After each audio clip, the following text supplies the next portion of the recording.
Sa video nito, ipapakita ko naman sa inyo kung paano ni-repair ni Mister yung aming automatic washing machine.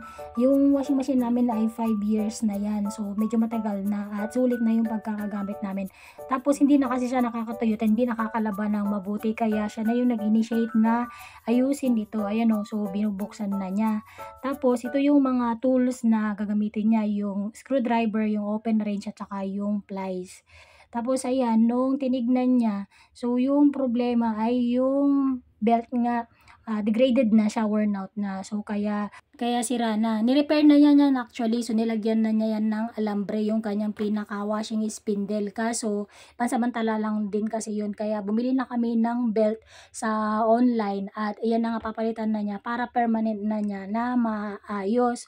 So tinanggal na niya yung belt muna gamit yung screwdriver at saka yung open wrench at saka sunod yung washing spindle. Ayun no, so may alambre na. Initially yan yung temporary na pag-repair niya, pero para pang matagalan binilan na rin namin ng sarili niyang belt. So yan yung dating belt niya, ayan no, degraded na, lumawlaw na.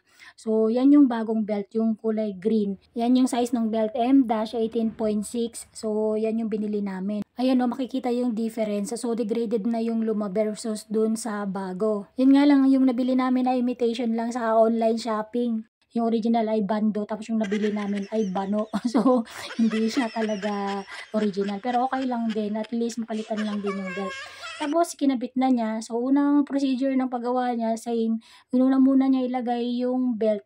Tapos, sunod nilagay niya yung spindle sa kanya nila. Using ng close range, yung screwdriver pang lock. So, ayan na, naikabit na niya. Yan na yung bagong belt, guys. At okay na yung kanyang pag-ikot, maganip na, hindi na siya maluwag. So, may persa na, compare dati na hindi yan na persa parang maluwag. Dinouble check din niya yung pagkakakapit nito kung talagang naka-align dun sa kapitan ng belt at saka pinaikot-ikot din kung talagang may persa na yung washing spindle. Tapos, ayan na. So, pinaikot na namin. At, ayan na. So, umikot naman siya at persado na.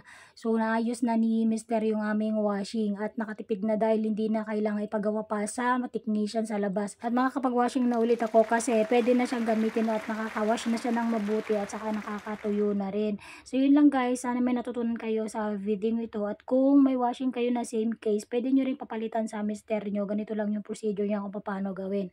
O, diba? Ayos. Gawa na yung aking washing machine.